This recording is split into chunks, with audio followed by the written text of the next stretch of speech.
You remember Dark Paradise? Hello guys. I sure as hell didn't. But it's the second level of the Alpha Pack, as well as the 8th most downloaded level in the game. Similar to the other Alpha Pack levels, it's a 2-star level made in Update 1.9, then tweaked a bit in 2.0 to add coins and some other small improvements. I've always felt like the Alpha Pack levels actually go from hardest to easiest, and difficulty-wise, Dark Paradise is a pretty good balance between skill and retread. The gameplay is very straightforward and readable, but there's still enough input required for it to pass as a 3-star level.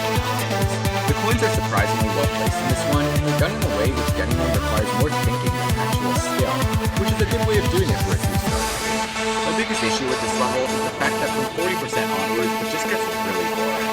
There's a straight ship part followed by a UFO part with no obstacles, then it's just a very simple way for the rest of the level. Dark Paradise isn't terrible by any means, it just feels like any 2-star level could have taken its place in the map pack. It's still a very well-made level, it's just forgettable, and I think it's because while the decoration is very polished and all the gameplay is readable, it blends in with a lot of other ones. I still really like the constant color changes and the fact that the background level has something interesting going on, but there's nothing I like in this level that doesn't show up in many others as well. Coming up at 9th, we have Acid Factory, which is the first level of the Poison Gauntlet. I have no idea why more people play this one over the Ice Gauntlet, but if I had to guess, it's probably because they saw a 5-star level and got scared away or something. Now, unlike Outer Space, which doesn't follow the fire theme at all, this one kind of slaps. I wouldn't go as far as to say it's a perfect level, but it does stick to this dark, poisonous factory theme throughout the whole level, and really explores it a lot. It almost feels like it's telling a creepy story, and I love it. The level was made in Update 2.0, which in itself is already enough to justify it being one of the best levels in this list, but it also goes above and beyond with its really unique gameplay and style. That's not to say it doesn't have any flaws though. For example, although the size changes and the ship part sync with the music, it comes off as really annoying and unpredictable. You've also got this part towards the end where you're constantly getting thrusted forward with speed portals, and though it's pretty easy to sight read, I'm still not the biggest fan of it. I think my biggest issue with Acid Factory is just that it can be really hard to see, especially for mobile players who always have their phone on low brightness for whatever reason. This viewable part in particular confused me a lot, and it wasn't until I turned hitboxes on that I realized how straightforward it's supposed to be. Oh, also I'm scared to imagine how many people picked up this LBM flask at the start because they didn't know that it meant and thought it just gave them a coin. Well, that's 9 of the 10 most downloaded levels in Geometry Dash. While it's hard to say if some of these levels deserve being up there, you can't deny that it's a great display of the game's history, and it's cool to see just how amazing people have gotten with the editor. If only there was some sort of culmination of all the skills people developed over time, taking both gameplay and decoration into consideration. Yep, the 10th and final level here is none other than Bloodbath, one of, if not the most iconic extreme demons in the game. While there's way harder ones now, Bloodbath will always be that one level that everybody knows. It's obviously not new map packs or gauntlets, rather the popularity just comes from how well known of a level it is in the community, even to this day. To get a feel for the level, I ran through it in practice mode at more half speed, and let me tell you, you'll never realize just how hard this level is until you actually try it yourself. I ended up finishing with about 470 practice attempts, and by the end I could barely believe that there are human beings that can make it through this entire thing at normal speed without a single mistake. And it's not even in the top 150 demons anymore! Bloodbath was verified by Riot and released in late 1.9 as a sort of successor to the previous hardest level, Cataclysm. Both levels follow the same red hellish theme, and Bloodbath even picks up exactly where Cataclysm's song finishes. This would go on and inspire lots of future demons to adopt the same visual style, as well as spark several sequels and remakes of the level, most notably Bloodlust. What makes this level so special is that since there was no official demon list back in 1.9, this was the first time that pretty much everyone in the community collectively agreed that it was the hardest level in the game. And this is really significant because it was during a time where if a level looked hard on YouTube, everyone considered it to be one of the hardest levels in the world. Some of the most notable impossible demons in 1.9 include Cataclysm, Nine Circles, Windy Landscape, Supersonic, ICDX, Theory of Skrillex, Ultimate Phase, or even Decode just because of that one tweet. So, at 100% speed, does this look possible to you? Basically, if Alex Payne said the level was hard, it was freaking hard. It's worth mentioning that Sonic Wave also existed around this time, but people were a bit skeptical to rank it above Bloodbath because it was widely speculated to be hacked to verify. You'll never guess what happened next. The level itself is exactly what you'd expect from an extreme demon. It's a massive gauntlet of tight sections that challenge your skills in pretty much every demon. It begins with a very iconic straight fly that almost serves as a way to weed out the bad players, like myself. Most people can make it through the beginning of Cataclysm at the very least, but this time you're plunged right into the deep end. The nice part about Bloodbath being a 1.9 level is that it's very easy to make out the gameplay, and the path forward is generally pretty clear. aside from a few small stakeouts at the very end. It's split into multiple sections, each designed by a different creator, but it all flows together quite nicely, and every part has something memorable about it. You've got Crock's ridiculous-looking ship part, Michigan's slow but extremely tight section, G-Boy's suddenly bright ball bar at the very end, and of course the infamous 79% at the end of Hetzer's territory. Whether you're good enough to run through the level like it's nothing or struggle to pass the first straight flight, you really can't deny that Bloodbath is a masterpiece and a true staple of the Geometry Dash community. Then Manix was like, you know what this needs? Authentic wins. Well, there you have it. My thoughts and opinions on the top 10 most downloaded levels in Geometry Dash. Some of them are pretty good, some of them are the nightmare. It's worth mentioning that this is just the first page of the most downloaded list, and there's lots of other popular levels floating around. Auto Play Area, Lightning Road, Through Time, 9 Circles, The Blind, all the door-based levels, and that's just to name a few. But at the end of the day, the most downloaded list was never meant to be a collection of the best levels in the game. Sure, you could argue that some deserve a spot, but ultimately most levels just wind up here because Broadcom put them in a place where the vast majority of players are going to see it. Most of these levels are probably going to stay here forever, so I propose that maybe in a future update, the most downloaded and most liked list should be limited to levels uploaded in the past year or something. That's not to say you shouldn't be able to see the alternate list, I just think it's a huge missed opportunity to change things up and spotlight more new and recent levels. Be sure to let me know what you think about all this, whether it's if you think these levels deserve their popularity, or if you just want to yell at me for saying Dreamlight is good. And remember that a level doesn't need to be in a map pack development in order to get tens of millions of downloads. I mean, there's lots of random epic levels just a few pages back, as well as many well-known Extreme B-Maps. It's perfectly natural for things to suddenly blow up in popularity even if they don't actually deserve it. It's something you see all over the internet, really. Juniper uploaded a single click and it got 5 million views. Never lose hope.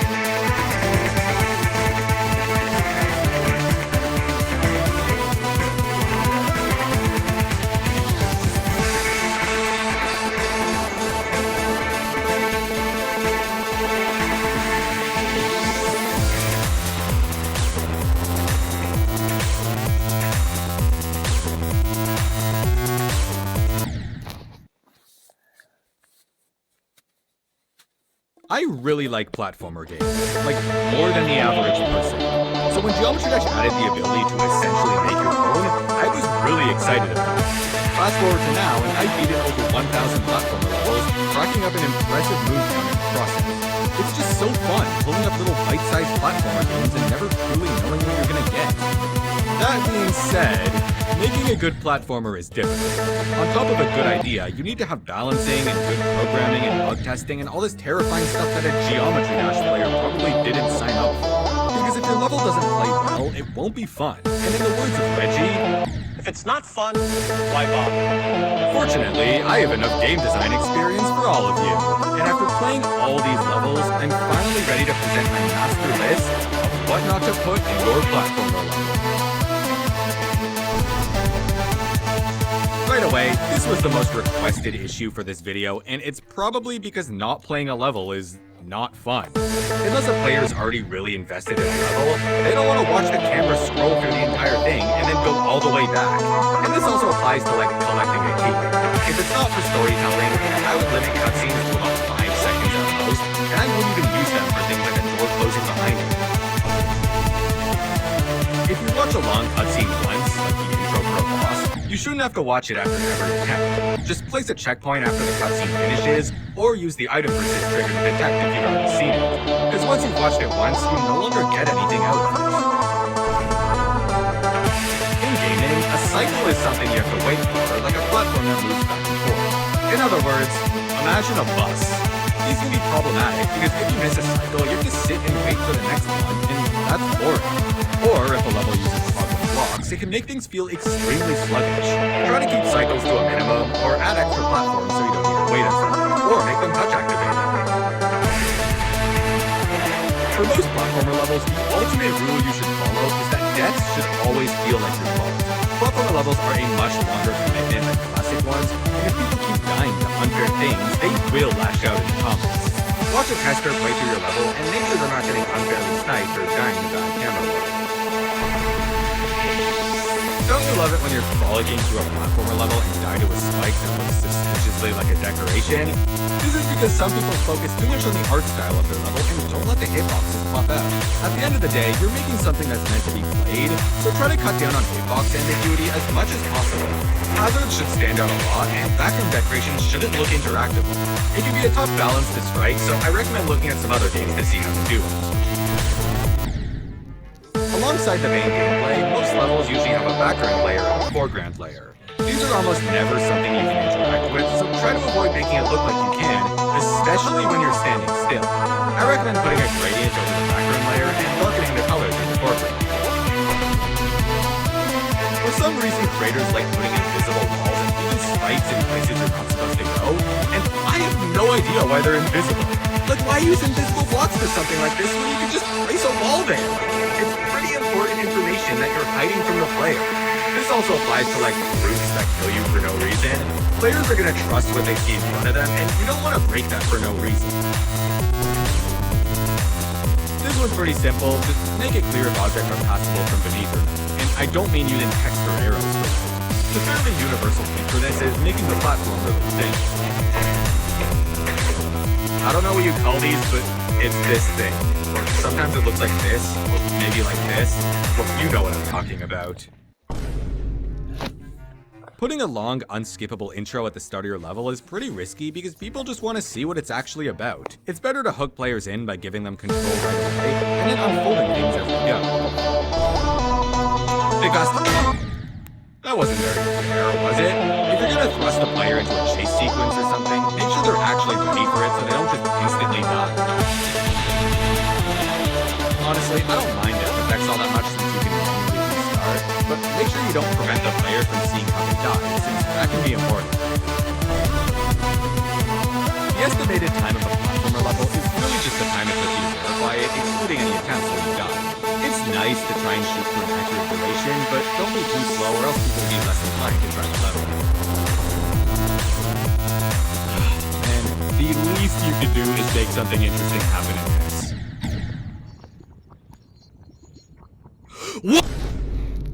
If you're using a spawn loop for something like a moving platform, try not to leave it loaded for the entire level. Same goes for event triggers, collision triggers, that kind of stuff. It's a small optimization that helps a lot, and you can easily check for these by just playing a sound effect when the trigger runs. This one really doesn't matter, but it bothers me anyways. Don't waste hitboxes on areas that you can't reach. It's a huge waste of objects. If you're crazy like me, you might also want to consider scaling your hitboxes and solid colored blocks to optimize even further. Just be cautious when you go above 4x scale since it might cause issues. Oh yeah, as long as you're looking at hitboxes, make sure there's no missing ones that let you go out of bounds. And keep in mind that mini icons can actually squeeze between spikes. Don't feel the need to constantly take control away from the player. For something like a cutscene with a fixed camera, there's no harm in letting them jump around during it. In fact, it keeps the player a little more engaged. Only disable player input if you really have no other choice. Don't recreate someone else's game. It's just unoriginal, and sometimes it's even blatant stealing. If you really want to do this, at the very least make your own levels for it, or do something that sets it apart from the original. And if you're able to contact the game's creator, it's a good idea to ask first.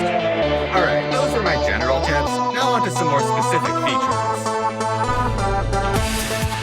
Platformer lets you customize the speed and duration of flash orbs, but that means you never know how fast it's going to be. Make sure you're consistent with these across the level, and have some visuals to differentiate between ones you hold and ones that launch you. It's kind of weird that in some levels you can just touch a wall and suddenly your gravity shifts.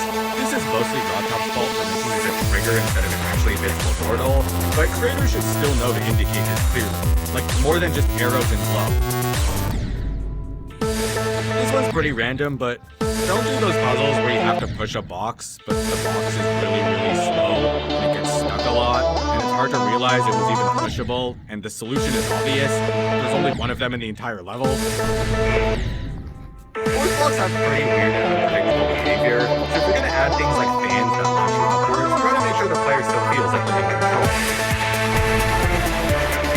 Double jumps can be a little annoying to implement, but if you can, try to make sure you can still use them if you fall off a ledge without jumping.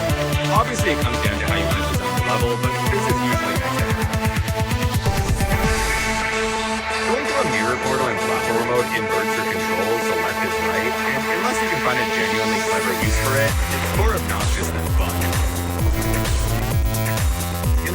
chance that your level has a health system, please don't make everything do 2 hearts of damage. It's mean.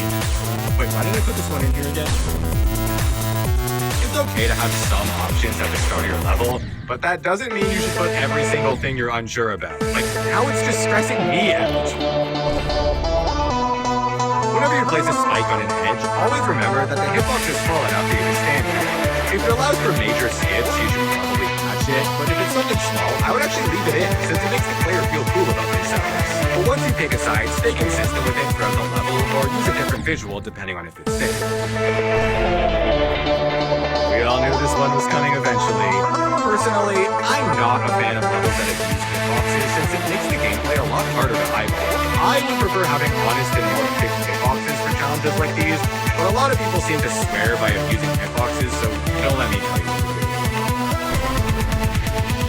I know it's tempting, but please don't put Hatsune Miku in your platform. It's bad game design. Honestly, I'm just saying this because I know someone's gonna make a level with everything I said not to do, and now they have to put Miku in. You're welcome. Not only are bosses really difficult to program, but actually getting them right is a whole other challenge. But don't worry, I got you. First, you have to consider that not all players want to be thrusted into a surprise fight at the end of the level, since it's a very different playstyle. So keep the fights brief if they don't play a major role in the level, and don't be afraid to add checkpoints if you think people might appreciate it. Secondly, avoid repetition, since there's already going to be a lot of that from dying and respawning. Don't make your boss take 10 hits if nothing changes during the fight. Thirdly, make the attacks fair to someone who's never played the fight before. This means telegraphing the attacks and giving plenty of time to react, since they don't know exactly how the boss is programmed like you do. And finally, try to shuffle the attacks fairly so the fight is as consistent as possible. If there's only one attack where you can actually damage the boss, you don't want to leave that up to chance. Instead, try programming the boss to always do it after 2 or 3 normal attacks, so you don't have to spend forever waiting for a chance to strike. Okay, next thing I want to touch on is how you should and shouldn't handle special mechanics in your level. A mechanic is simply a rule of the game or something the player can do, like hitting an orb to boost fire or touching a portal to change game mode. Platformer levels very commonly invent new mechanics, so it's important to know how to get them right. Text is boring and I'm not gonna read it. Try to find more intuitive ways for people to learn things, whether that's through experimentation or details like science. That being said, you should still teach new mechanics, but it doesn't have to be in your face. I'm a huge fan of the Super Mario method, where you introduce something in a safe area, build on it as the level goes on, and then test the mastery of it in order to find secrets or reach the top of the flagpole. Where you actually introduce mechanics also matters a lot. Like, you might not want to do it when you're super far into a section without a checkpoint, especially if it's punishing. The way you implement a mechanic is so important that it basically makes or breaks your level. The more you plan on using it, the more time you should spend polishing it so it feels good to play. Similarly, having poor or unresponsive controls can completely destroy a good level, so if you're not using the built-in ones, you need to get this right. For example, 4-directional movement that's controlled by 2 fingers on each side is an absolute disaster, and at that point it might be better to just control with the jetpack. It really does suck that we can't use the down button in Platformer, and I'm seriously hoping RobTop adds it at some point. There's plenty of charm to mechanics that only appear once, but it risks making the level feel a bit messy. If any mechanics feel kind of major, try to reuse and explore them as the level goes on. Too many different mechanics at once can get overwhelming really quickly, even if they're just vanilla features like orbs. Try coming up with a small and rough palette of mechanics you're gonna use, and then focus on arranging them in creative ways. Alright, that's enough about mechanics, but before we move on, if you like what you've been seeing so far, consider making that wacky number next to my name go up. Look, we just hit 800,000 subscribers, and I truly think we could get to 1 million at some point in 2026. I don't upload too often, and when I do, it's usually something like this, so consider. At the very least, maybe drop a like. Okay, let's talk checkpoints. There's a lot of factors that go into where you should put checkpoints, but in general, you want to put one after each section of the level. In other words, once you overcome something notable and feel like you've moved on, you shouldn't have to do it again. Keep checkpoints in mind when you're building the level, since you don't want sections that are too long or too short. Like, there's this one checkpoint in the Secret Hollow that really has no business being there, because it doesn't feel like it's bridging anything. But if you want to be nice and let players have a more relaxed experience, nobody will be bothered by extra checkpoints.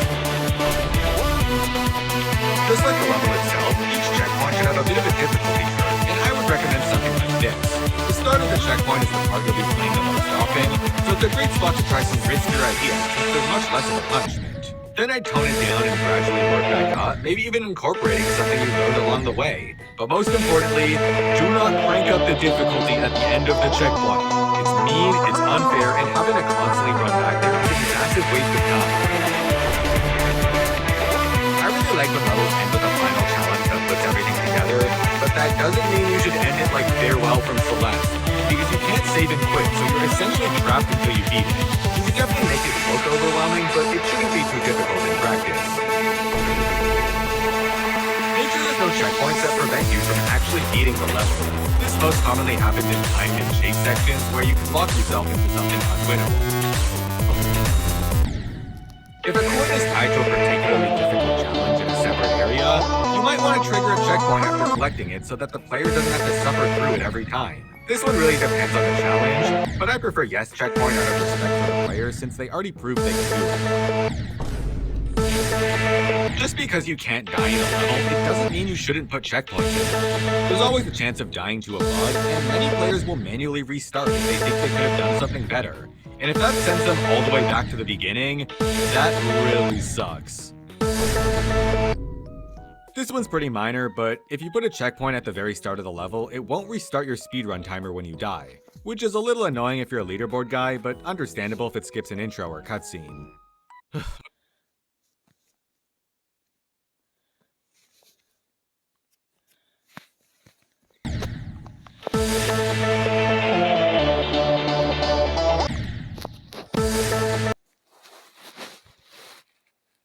Okay, can I pause for a sec? I don't know why, but I feel like there's something in my wall. I was gonna do a whole section on secrets and coins, but... So apparently this girl shows up to school with a box on her head and nobody knows why. Is she a vampire? Is she a supervillain? I have no idea, so let's find out. Clap.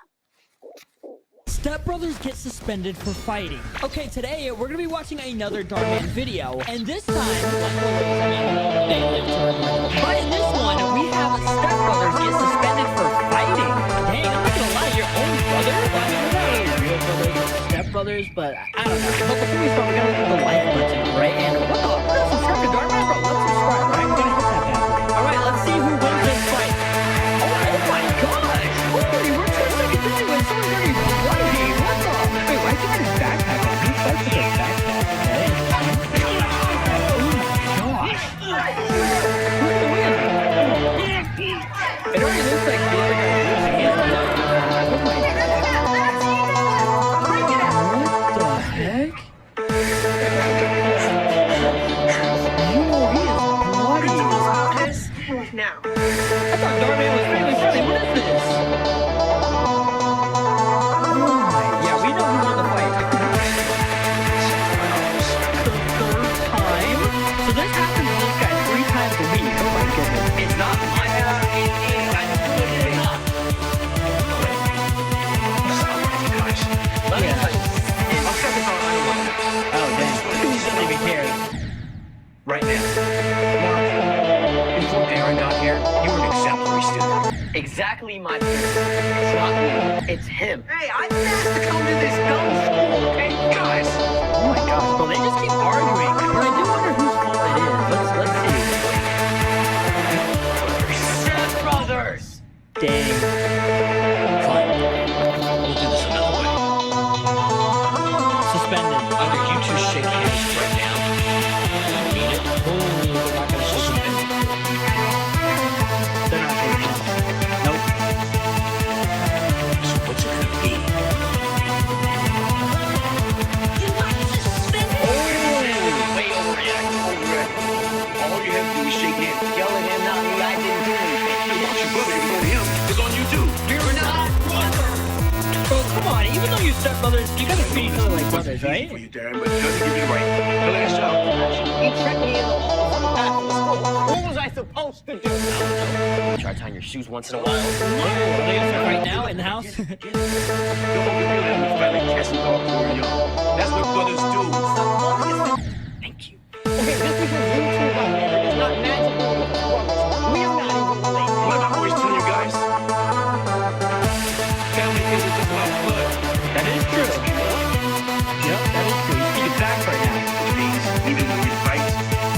is this guy sweating? Is it hot in the house or something? Do better for each other when it counts. Yeah. Darren better hope he never needs me because he'll be waiting a long time. Come on! That's an L brother right there saying you better not need him. What are we gonna do with the two of you? Probably blame you for the whole thing. First thing we're gonna do is put them in the What? Who's doing the job? This suspension isn't gonna be a week-long vacation. We have a project for you. Come on.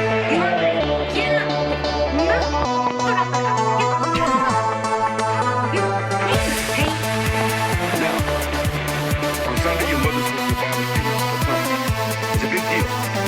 And this backyard needs to be pristine before then. The backyard doesn't even look that dirty. That looks Hey, the yard needs to be cut. Deck said, And please do not forget to feed these planters. easy. Oh, okay. it's a big deal for mother. It's a big deal for all of us.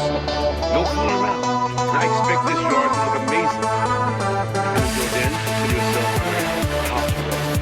No computers, no Wi-Fi, no phones. Dang! Let me know in the comments right now. Would you guys be able to survive? No internet, no phones, no nothing. But he just said that. I don't hear it. Come on, man. Grow up, dude. From either of you. Well, come on, you got work to do. Is he gonna wash his face or is he just gonna walk around with blood everywhere? Like, what? Like, go change your shirt or something. Hey, Nick. Actually, I said, bro, watch out, bro. Oh, they're speedrunning it.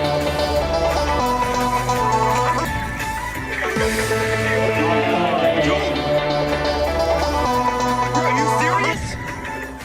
Are you serious right now? Are you serious?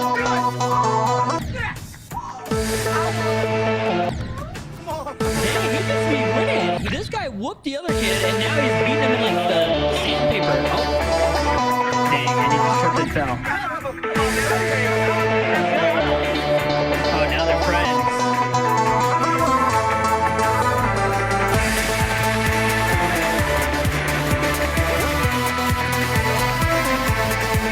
So he's gonna help him now. Okay, now they're becoming brothers.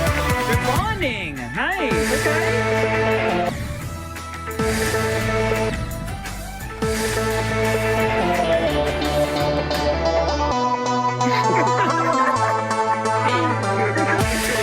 I can't believe this, bro. Who's that? Oh, you know what it is, man. Hey, parents have me unlocked. Okay. It's a thing I'm paid up on Charlatan, right? Like one day has this used the 2K tournament. Okay. Where's Slippy there? What's going on? Oh, 2K tournament. Come on, man. You have time to do that. Screw it, man. Let's go. Come on. Hey, bro, we're not supposed to go anywhere until we're done. That sounds like a you problem. No, It's not my fault. no. You don't have any friends to break you out. Hey, just tell me I got sick from the paint fumes or went to bed early or something. Appreciate you. Hey, bro, you really expect me to come, brother? I sure do. I know where you sleep, man. Remember, I can make it up. Hey, Cool, I thought we were friends. Now you're the L brother. come on, man, let's go. Have fun. Dang. I thought they were getting along too.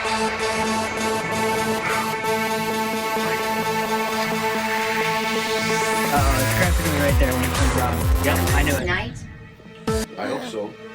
Because you're not gonna be seeing your friends for a long time. I thought you guys were working late. and we thought we told you no going out until the yard was finished. Oh, come on. I was at Chris's house for a couple hours. You were supposed to be helping your brother. He told him. Didn't he? No, he didn't. I'm gonna kill him. This is not Darren's fault. This is your fault for breaking the rules. What's going on? Oh, like you don't know, snitch. What's that supposed to mean, dude? What the? Oh, bro, chill. Man, don't get off He didn't snitch. Serious right now? You serious? Hey, bring it up. So, Darren, give me a minute. Me? What did I do? No one said you did anything. I said you did something. Stop it. We were both always taking Mark's side. It's not fair. I just want to go back home. Look, this is our home. Dang. And this is our I'm family. getting They're sad your now. family. You chose them. I sure did.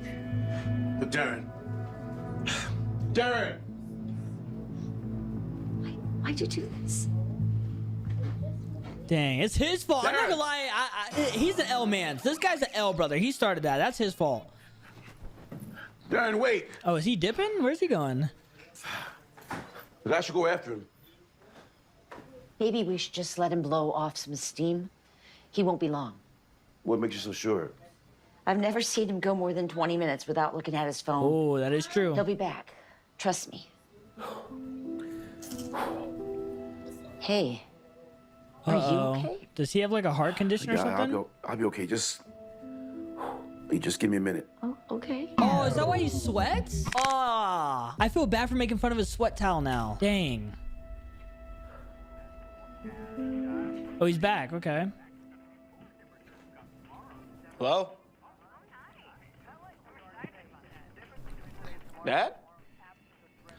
Uh-oh. I think I know what's going on here. I hope his dad is in the hospital, bro. If that's happening, then this is gonna get sad. Laura?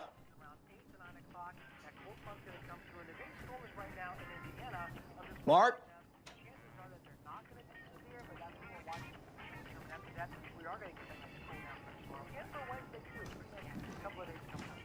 Okay, where's everybody at?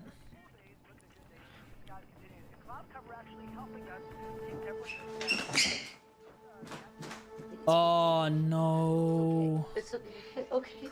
Good.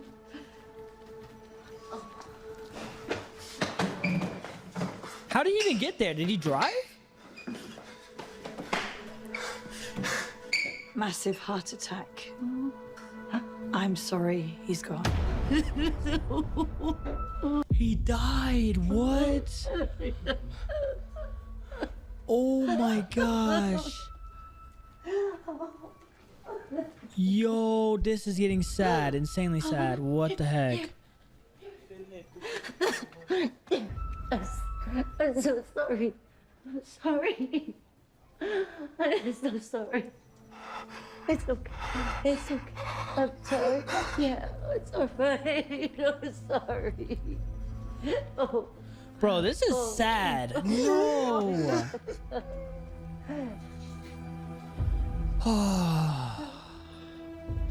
You're such a good man. I'm so sorry for your loss. Thank you. Dang, bro. Thank you. And I'm pretty sure that was his dad. So that was his dad, and then that's his mom. Now she's left with 2 kids.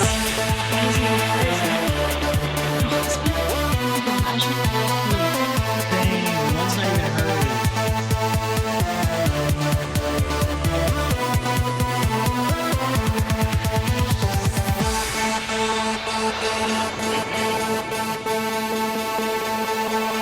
I'm not gonna lie, he's kind of drippy though. He's got the drip on right now.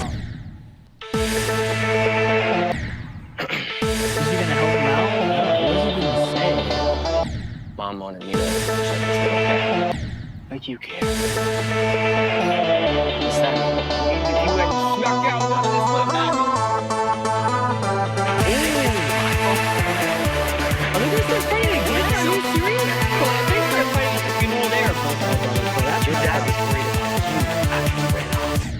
Maybe if you weren't such a baby, you'd still be here. No way he said that. They're fighting again. 2 kids.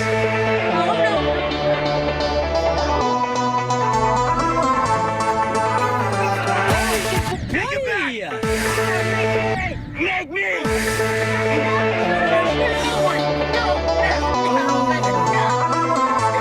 wasn't doing what you asked. You went totally psycho! No, listen. Look at me.